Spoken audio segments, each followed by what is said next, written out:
नमस्कार दोस्तों, मैं संजय यादव। क्यूबिस क्लासेज में आप सभी का स्वागत है।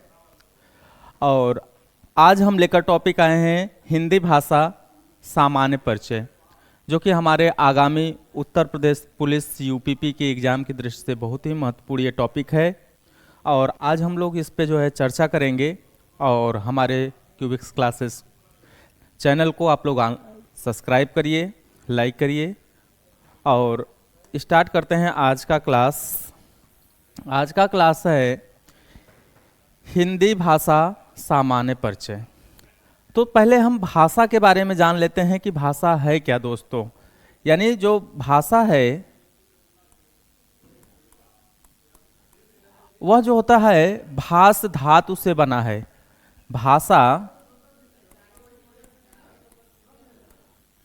भाष संस्कृत के भात धातु से बना है। संस्कृत के भाष धातु से बना है।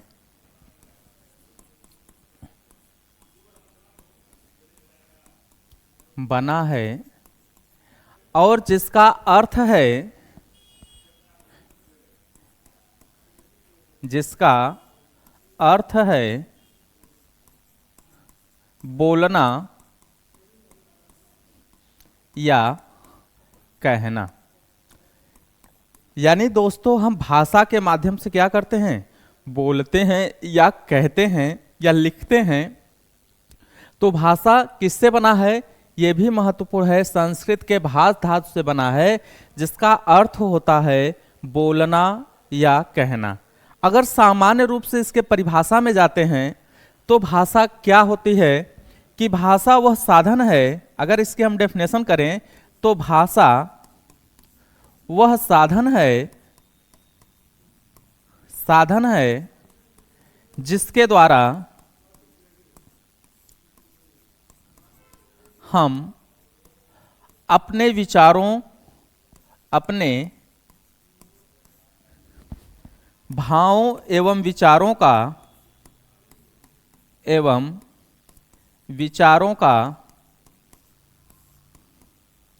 आदान प्रदान करते हैं। आदान प्रदान करते हैं।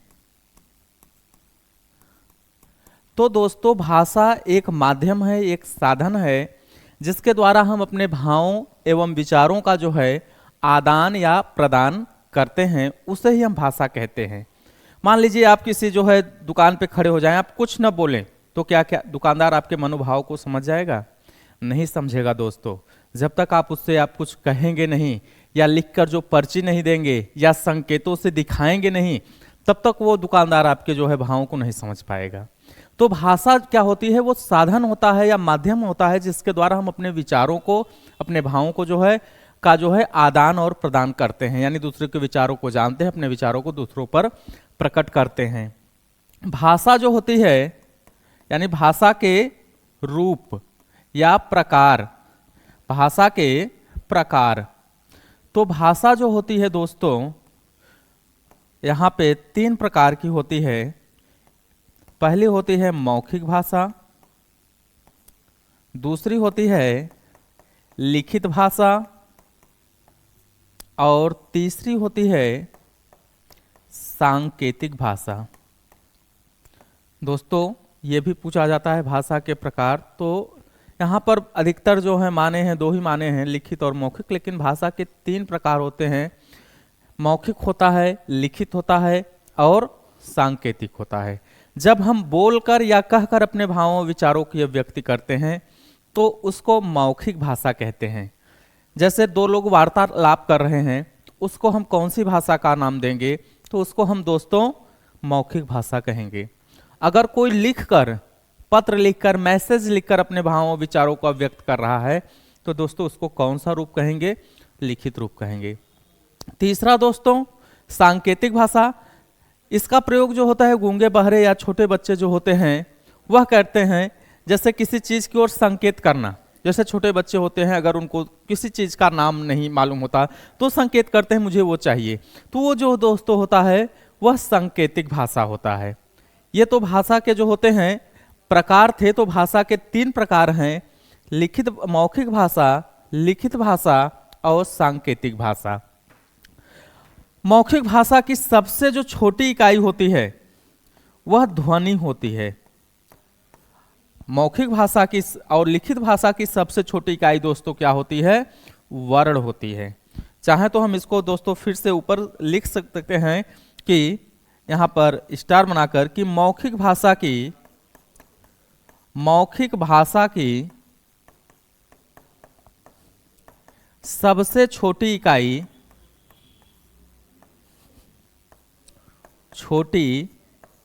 इकाई ध्वनि होती है, ध्वनि होती है।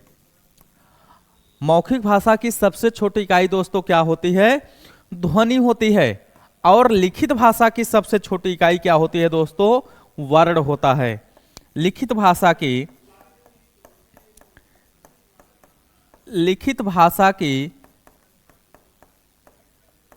सबसे छोटी इकाई क्या होती है दोस्तों? वर्ण होता है। तो यहां पे दोस्तों क्वेश्चन जो बनता है कि भाषा की सबसे छोटी इकाई क्या है। अब यहां पे कंफ्यूजन हो जाता है कि ध्वनि लगाएं कि वर्ण लगाएं। दोस्तों अगर भाषा की सबसे छोटी इकाई पूछता है, अगर वहां पे ध्वनि या स्वनिम दिया है तो भाषा की सबसे छोटी इकाई ध्वनिम या स्वनिम होती है। अगर ध्वनि या स्वनिम नहीं दिया है तो भाषा की सबसे छोटी इकाई जो होती है वह वर्ण होता है। क्लियर दोस्तों? यहां पर जो होता है भाषा जो होता है वो भाष धातु से बना है, और जो होता है भाषा वह साधन है जिसके द्वारा हम अपने भावों विचारों को व्यक्त करते हैं। भाषा जो होती है 3 प्रकार की होती हैं, मौखिक भाषा, लिखित भाषा और सांकेतिक भाषा। जब हम बोलकर कहते हैं तो मौखिक भाषा, जब हम लिखकर अपने भावों को व्यक्त करते हैं तो लिखित भाषा, जब हम संकेतों के माध्यम से यानी बच्चे या गूंगे बहरे इस तरह से जो संकेतों का प्रयोग करते हैं सांकेतिक भाषा का स्वरूप माना जाता है। मौखिक भाषा की सबसे छोटी इकाई जो होती है ध्वनि या स्वनिम होता है, और लिखित भाषा की जो सबसे छोटी इकाई होती है दोस्तों वह वर्ण होता है। ये तो भाषा से संबंधित जो था थोड़ा सा जो है ये परिचय था। नेक्स्ट आपका आता है कि जो होता है आर्य भाषा, यानी जो हम लोगों की जो है, क्योंकि यहां पर विश्व भाषा को हम लेकर चलेंगे तब वहां से हम आर्य भाषा यानी विश्व की भाषाओं को, यानी यहां पर भाषा में जो होता है विश्व की जो भाषाओं को जो है 13 भाषा परिवारों में बांटा गया है। विश्व की भाषाओं को दोस्तों क्या है? विश्व की लगभग 3000 भाषाओं को भाषा को 13 भाषा परिवारों में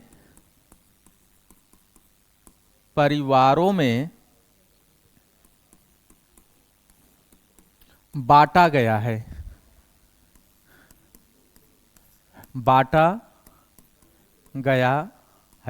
तो दोस्तों यहां पर क्या है, विश्व में लगभग कितनी भाषाएं हैं?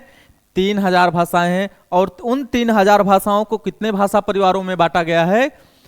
13 भाषा परिवारों में बांटा गया है, जिसमें द्रविड़ है, हेमेटिक है, सेमेटिक है, उत्तर कोरियाई है, और उसी में एक जो भाषा परिवार होता है वह भारोपीय भाषा परिवार होती है। क्या होती है दोस्तों? हिंदी क्या होती है? किस भाषा परिवार की भाषा है? भारोपीय परिवार की भाषा है। यानी आप यहां पे लिख सकते हैं भारोपीय जो होता है, 1 मिनट यहां पे, भारोपीय भाषा को भारोपीय भाषा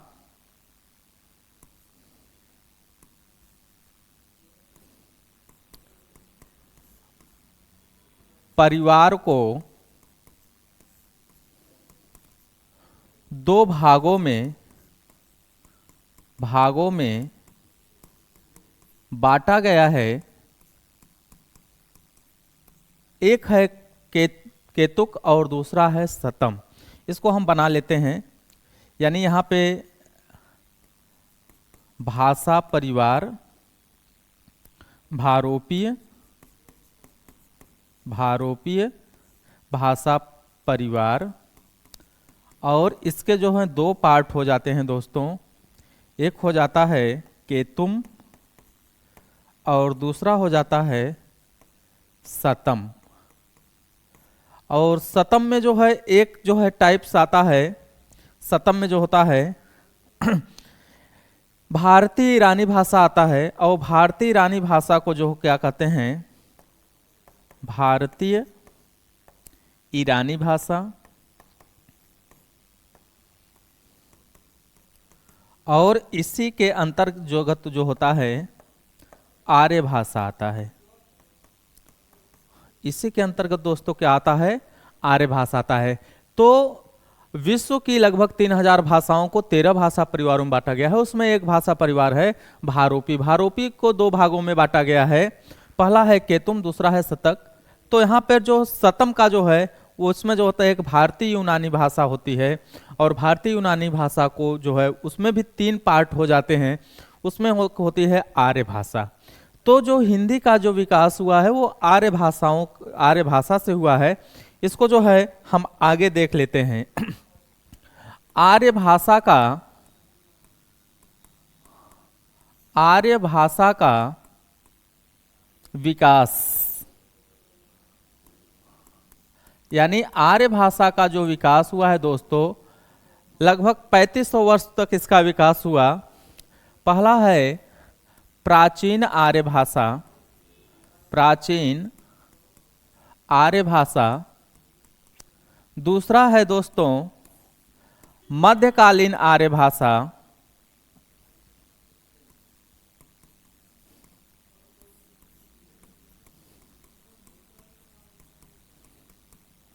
तीसरा है दोस्तों आधुनिक आर्य भाषा,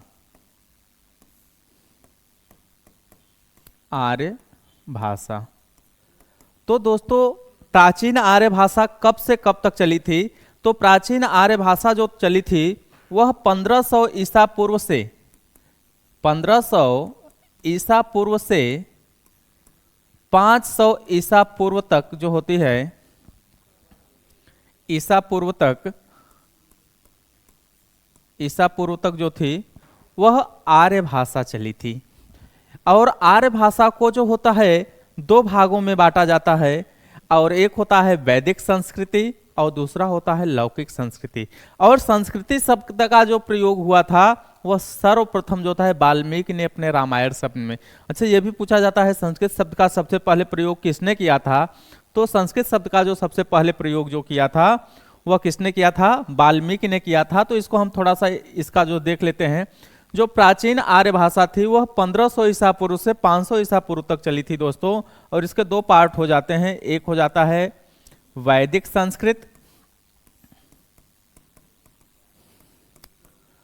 और दूसरा हो जाता है दोस्तों लौकिक संस्कृत, लौकिक संस्कृत।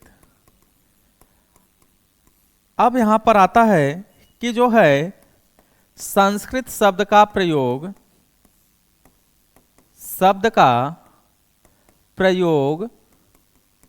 सबसे पहले वाल्मीकि ने रामायण में किया था। प्रयोग सबसे पहले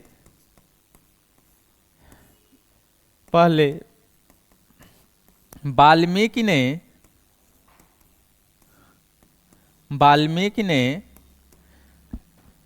रामायण में किया था, रामायण में किया था। और वैदिक संस्कृत यानी जो थी जिसका प्रयोग जो था वह सबसे पहले वाल्मीकि ने रामायण में किया था। और लौकिक जो संस्कृत चली थी, लौकिक संस्कृत दोस्तों क्या होता है? लौकिक संस्कृत में पाणिनि ने अष्टाध्यायी जो ग्रंथ लिखा था संस्कृत का जो है, लौकिक संस्कृत में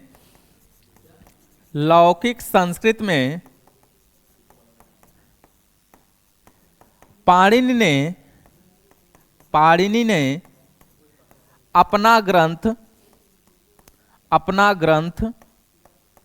अपना व्याकरण ग्रंथ पाणिनि ने लौकिक संस्कृत में पाणिनि ने व्याकरण ग्रंथ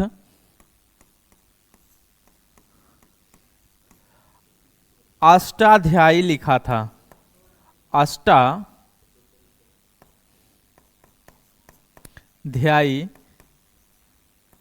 लिखा था। तो दोस्तों जो प्राचीन आर्य भाषा थी, जिसका जो समय था वह 1500 ईसा पूर्व से लेकर 500 ईसा पूर्व तक था, जिसमें दो प्रकार की भाषाएं निकल कर आती हैं। पहली जो भाषा होती है वैदिक संस्कृति आती है, और जिसमें वेदों की रचना हुई है। और वैदिक संस्कृत यानी संस्कृति जो शब्द का प्रयोग, संस्कृत का शब्द का जो प्रयोग है, वो सबसे पहले वाल्मीकि ने अपने रामायण में किया था। दूसरा होता है लौकिक संस्कृति, यानी लोक की जो संस्कृति होती है, जो जन सामान्य उस समय संस्कृति बोलता था। और उस ग्रंथ में जो है, उस भाषा में जो है पाणिनि ने अपना जो व्याकरण ग्रंथ होता है अष्टाध्यायी, उसको लिखा था।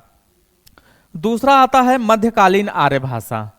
दूसरा जो टाइप होता है आर्य भाषा के विकास का, मध्यकालीन आर्य भाषा। आर्य भाषा ये दोस्तों कब से कब तक चला था? 500 ईसा पूर्व से यह चला था दोस्तों 1000 ईस्वी तक चला था। और इसमें दोस्तों 3 तरह की जो भाषाएं निकल कर आती हैं। इसका जो विकास हुआ था पाली भाषा। पाली भाषा दोस्तों जब गौतम बुद्ध आए थे, जो बौद्ध धर्म के संस्थापक थे, तो उन्होंने अपने उपदेशों को जन सामान्य में फैलाने के लिए जो है इसी भाषा का प्रयोग किया था। तो गौतम बुद्ध ने अपना उपदेश पाली भाषा में ही दिया। पाली भाषा में दिया था। और ये जो भाषा चली थी पाली भाषा, 500 ईसा पूर्व से 1 ईस्वी तक जो भाषा चली थी वह पाली भाषा चली थी। दूसरा जो आता है प्राकृत भाषा, ये इसका दूसरा जो है मध्यकालीन आर्य भाषा के विकास के क्रम में आता है। और जो जैन धर्म के संस्थापक थे महावीर स्वामी के उपदेश, इसी भाषा में जो है, प्राकृत भाषा में जो है, उन्होंने जो अपने उपदेश दिए थे जैन धर्म के, वो भी जो है संस्थापक थे। और उन्होंने उनकी जो उपदेश थे वह किस भाषा में थे दोस्तों? प्राकृत भाषा में। तीसरा आता है दोस्तों अपभ्रंश भाषा।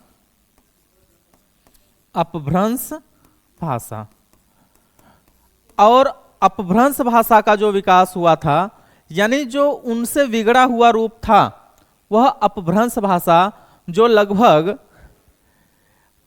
500 ईस्वी से लगभग 1000 ईस्वी तक की जो भाषा थी, वह जो भाषा थी वह अपभ्रंश भाषा थी।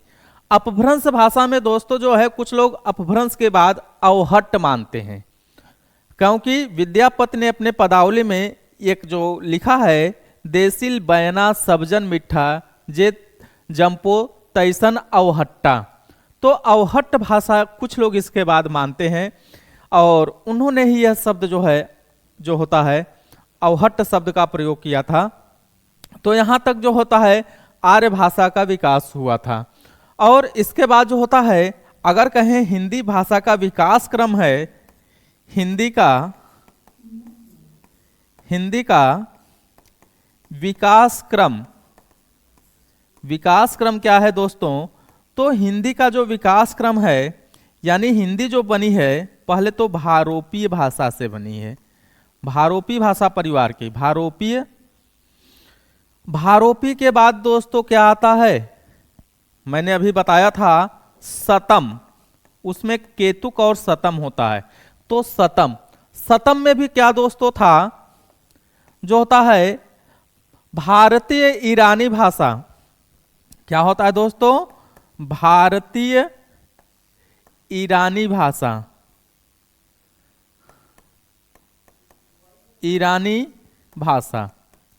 भारतीय ईरानी भाषा के बाद क्या आता है दोस्तों? आर्य भाषा। आर्य भाषा। आर्य भाषा के बाद दोस्तों क्या आता है, आपका जो होता है आर्य भाषा, संस्कृत, फिर पाली, फिर दोस्तों प्राकृत, फिर दोस्तों अपभ्रंश,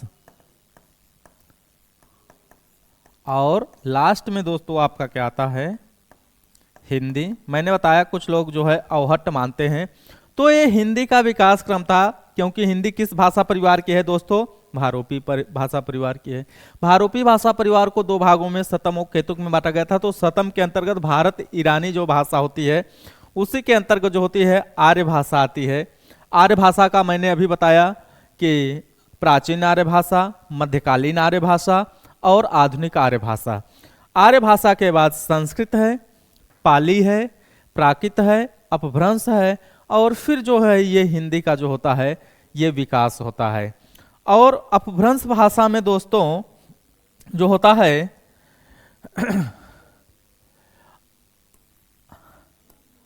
अपभ्रंश भाषा को,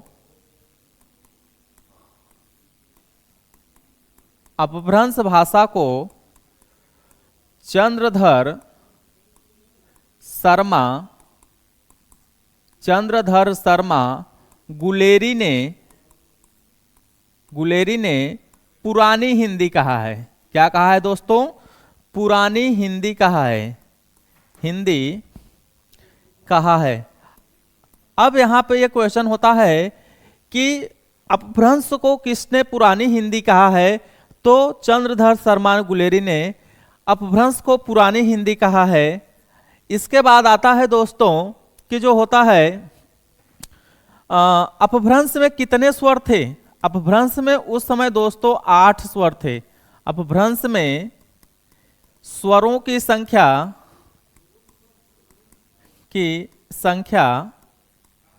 8 थी।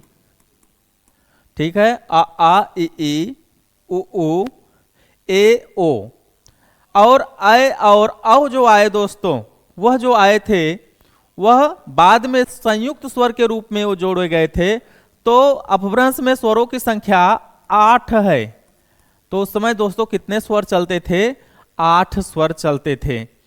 तो ये जो था यानी विश्व के जो है यानी भाषा का जो था, उससे जो है हिंदी किस तरह से बनती है, और फिर हिंदी जो है किस तरह हम सौरसेनी, मागधी और अर्धमागधी के जो है संयोग से जो वर्तमान हिंदी इस समय चल रही है, वह सौरसेनी अपभ्रंश, अर्धमागधी अपभ्रंश और मागधी अपभ्रंश के संयोग से जो आज हिंदी बनी है, जो मानक हिंदी बनी है, वो आज चल रही है। तो यहाँ पर जो था मैंने देख लिया है, हम लोगों ने देख लिया है यहाँ पे। अब आते हैं दोस्तों, जो भाषा जो होती है कि राजनैतिक स्थिति क्या होती है। भाषा का संवैधानिक इतिहास, संवैधानिक परिचय, यानी जो भाषा थी उसका जो है थोड़ा सा संवैधानिक परिचय क्या होता है। यानी भारत के जो है 14 सितंबर 1949 को अनुच्छेद 343 के अंतर्गत हिंदी को राजभाषा घोषित किया गया था। तो यहाँ पर है दोस्तों कि 14 सितंबर 1949 को अनुच्छेद 343 के अंतर्गत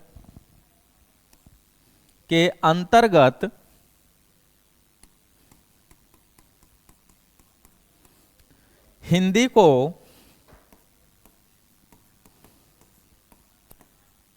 राजभाषा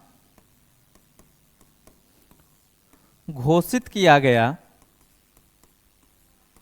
ये भी दोस्तों बहुत ही महत्वपूर्ण है, पूछा भी जाता है एग्जाम में कि जो है हिंदी दिवस कब मनाया जाता है, तो 14 सितंबर, क्योंकि इसी दिन जो है अनुच्छेद 343, अच्छा ये भी पूछा जाता है किस अनुच्छेद के अंतर्गत हिंदी को राजभाषा घोषित किया गया है, तो अनुच्छेद 343 के अंतर्गत जो है हिंदी को राजभाषा घोषित किया गया है।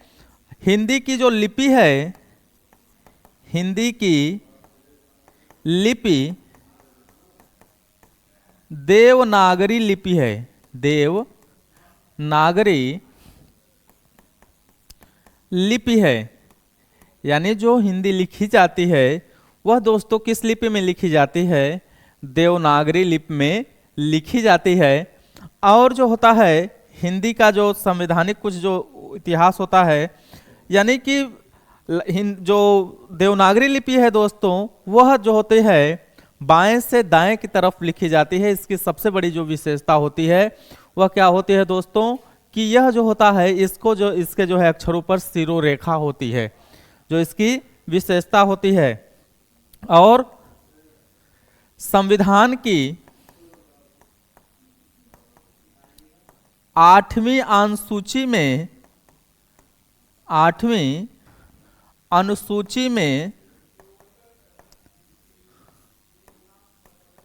22 भाषाओं का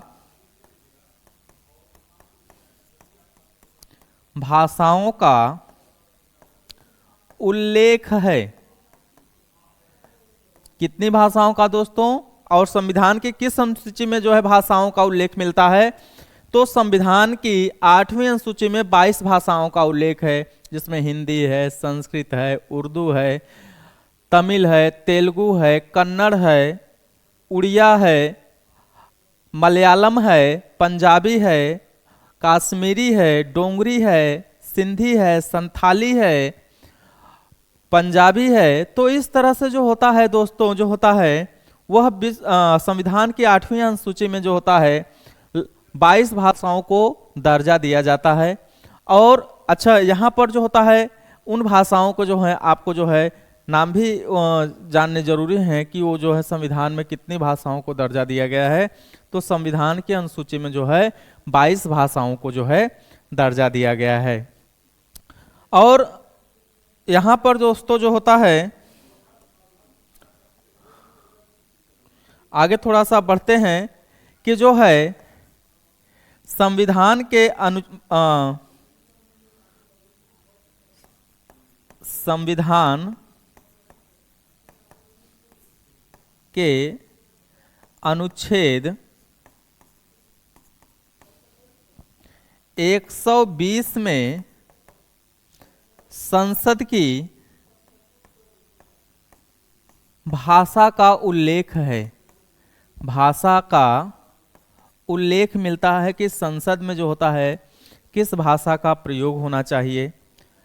संविधान के अनुच्छेद जो होता है दोस्तों 201 में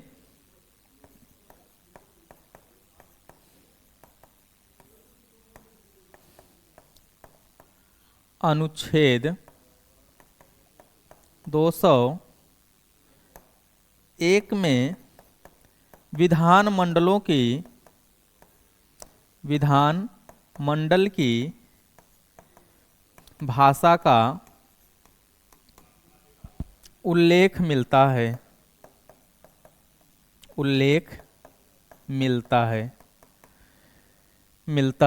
है। तो इस तरह से जो होता है संविधान का जो होता है, और अनुच्छेद 343 से लेकर के अनुच्छेद 351 तक जो होते हैं वह भाषा से ही संबंधित हैं।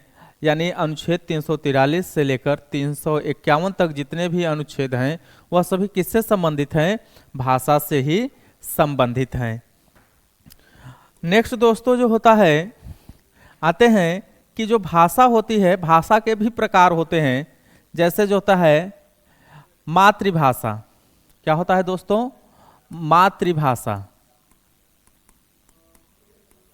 जिस भाषा को बालक अपने माता पिता से सीखता है वह मातृभाषा होती है। जिस भाषा को बालक किससे सीखता है दोस्तों? अपने माता पिता से। अगर माता जो है या पिता जो होता है अगर बंगाली भाषा भाषी हैं तो बालक की जो मातृभाषा होगी वो बंगाली होगी। पहले बालक बंगाली ही सीखेगा। अगर उसकी जो है मातृभाषा अगर पंजाबी है, यानी उसके माता पिता पंजाबी बोलते हैं, तो बालक भी सबसे पहले पंजाबी सीखेगा, जो उसकी मातृभाषा होगी। दूसरा जो होता है पहला ये था मातृभाषा, दूसरा होता है राजभाषा। राजभाषा होती है दोस्तों जो राजकाज और संवैधानिक जो भाषा होती है, जो किसी राज्य के लिए प्रयोग की जाती है, उसको हम राजभाषा कहते हैं। यानी जो हिंदी जो है भारत की, वह राजभाषा है, यानी राजकाज की भाषा है, संवैधानिक भाषा है, जो राजभाषा के रूप में जानी जाती है। नेक्स्ट होता है दोस्तों राष्ट्रभाषा।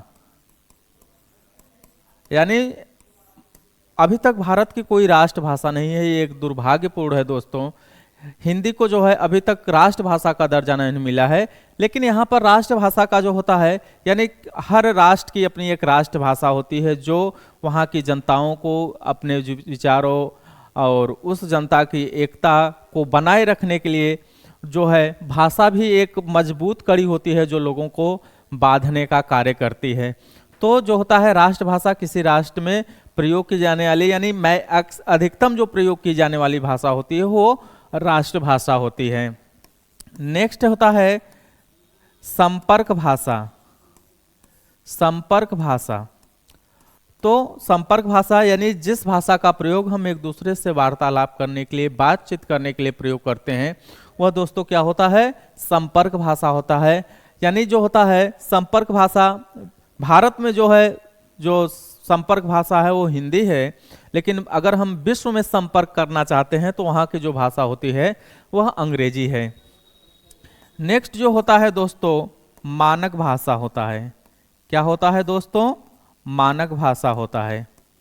मानक भाषा, इसको टंकसाली भाषा भी कहते हैं, जिसका प्रयोग जो है विद्वत लोग करते हैं, जिसका प्रयोग साधुजन लोग करते हैं, यानी शिक्षित लोग करते हैं, या जो हम किताबों में पढ़ते हैं जो टंकसाली भाषा होती है उसको हम मानक भाषा का स्वरूप कहते हैं या मानक भाषा कहते हैं। नेक्स्ट आपका आता है दोस्तों कि जो होता है, यहाँ पे थोड़ा सा हम वो देख लेंगे कि जो होता है भाषा का जो होता है, यहाँ पर विश्व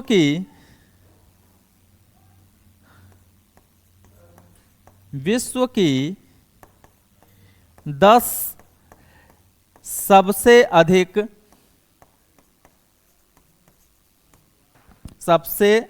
अधिक बोली जाने वाली भाषाओं में बोली जाने वाली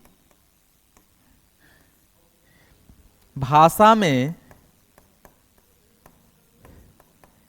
हिंदी का तीसरा स्थान है।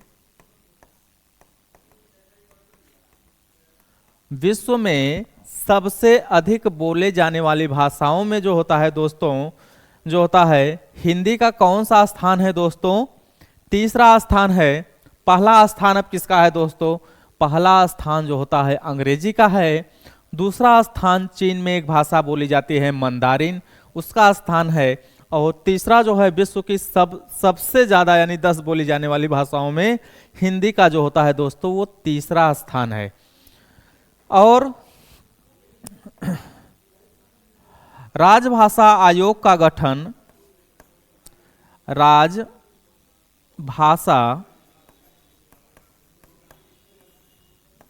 आयोग का गठन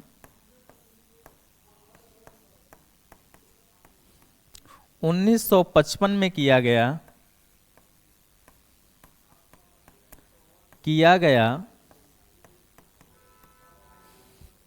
जिसके प्रथम अध्यक्ष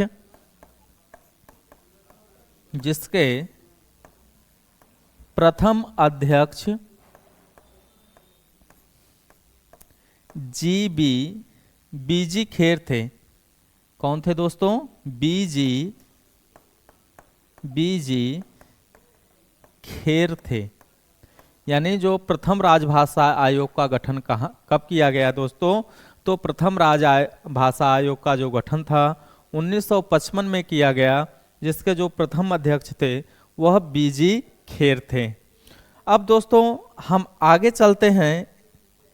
अब आता है कि जो है विश्व जो हिंदी भाषाओं को जो होता है 5 जो होता है उपभाषाओं में बांटा गया है। इसके पहले हम थोड़ा सा यहाँ पे देख लेते हैं कि जो होता है हिंदी की जननी, हिंदी की जननी अपभ्रंश को कहा जाता है। अपभ्रंश को कहा जाता है। दोस्तों ये एक एक लाइन का है, यानी यहाँ पर ये पढ़ना जरूरी है, जानना जरूरी है। जो हिंदी की जननी होती है वो अपभ्रंश को कहा जाता है, लेकिन हिंदी की आदि जननी अगर पूछता है, हिंदी की आदि जननी, आदि जननी या हिंदी की आदि जननी संस्कृत को कहा जाता है। हिंदी की आदि जननी दोस्तों क्या है? संस्कृत है। और यह भी कभी कभी पूछा भी गया है कि संस्कृत की उत्तराधिकारी भाषा क्या है, तो संस्कृत की उत्तराधिकारी भाषा क्या है? हिंदी है। संस्कृत की उत्तराधिकारी भाषा, उत्तराधिकारी भाषा संस्कृत है।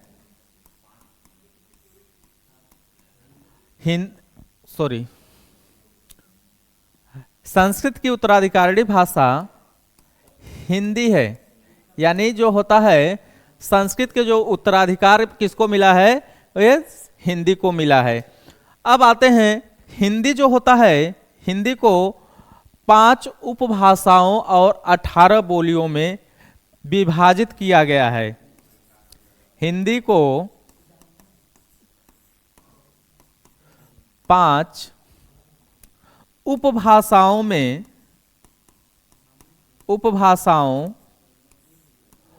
और 18 बोलियों में